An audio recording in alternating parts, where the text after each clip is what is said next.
కుంభకోణం అది గత కాంగ్రెస్ ప్రభుత్వాన్ని గద్దెదించడమే కాదు ఈరోజు కూడా మాయని మచ్చగా కాంగ్రెస్ ప్రభుత్వం మీద ఉన్నటువంటి బోఫోర్స్ కుంభకోణం కేవలం 64 కోట్లయితే ఈరోజు లోన్ తెచ్చుకోవడానికి 170 కోట్ల రూపాయలు ఇచ్చామని సిగ్గు లేకుండా చెప్తున్నటువంటి శ్రీధర్ బాబు గారు ఎవడబ్బ సొమ్మని లోన్ తెచ్చుకోవడానికి 170 కోట్ల రూపాయలు ఖర్చు చేశారు దీనికి సమాధానం చెప్పాలా ఆ 170 కోట్ల మీరిచ్చిన కమిషన్ వెనుక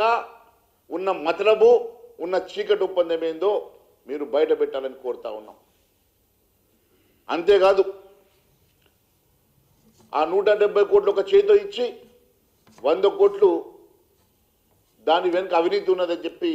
ఆరోపణలు వస్తున్న మాట వాస్తవమా కాదా ఒకసారి తెలియాల్సిన అవసరం ఉందని తెలియజేస్తా ఉన్నాను మరి పారదర్శకంగా టెండర్లు పిలిచి సెబీలో రిజిస్టర్ అయినటువంటి trust investment advertiser private limited అనే సంస్థ మర్చెంట్ బ్యాంకర్ను నియమించుకొని మంత్రి శ్రీధర్ బాబు చెప్తున్నారు కదా ఆ సంస్థ నియమ నిబంధనల ప్రకారం ప్రొఫెషనల్ రుసుము అని చెప్తున్నటువంటి శ్రీధర్ బాబు గారు ఇది ఎట్లా ప్రొఫెషనల్ రుసుము అవుతుంది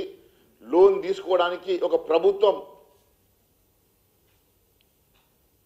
బ్యాంకు దగ్గర లోన్ తీసుకోవడానికి 170 కోట్ల రూపాయలు కమిషన్ ఇవ్వడం అనేది ఈరోజు ఎన్నడూ లేని విధంగా కొత్తగా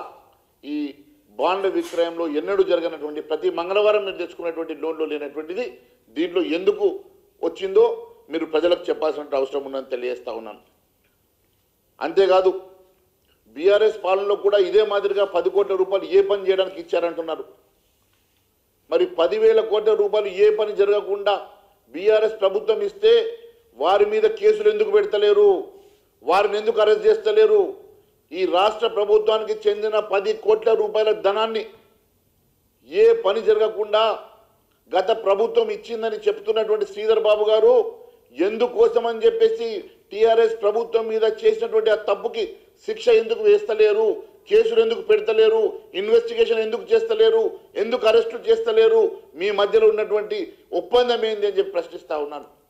ఈ రకంగా టీఆర్ఎస్ ప్రభుత్వం చేసిందని మేము కూడా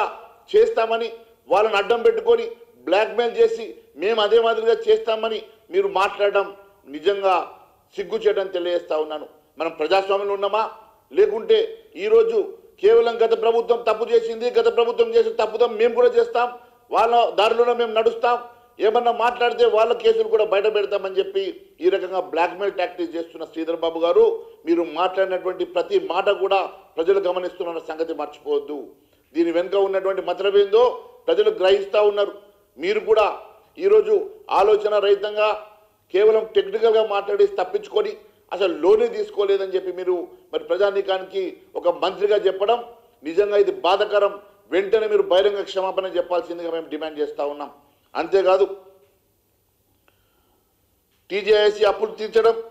దాంతోపాటు కమిషన్ల కోసం భూములు విక్రయించేందుకు తెగించి చెప్తా ఉన్నారు కదా ఏ భూములు అయితే తాకట్టు పెట్టి ఆ అప్పు కట్టలేని పరిస్థితుల్లో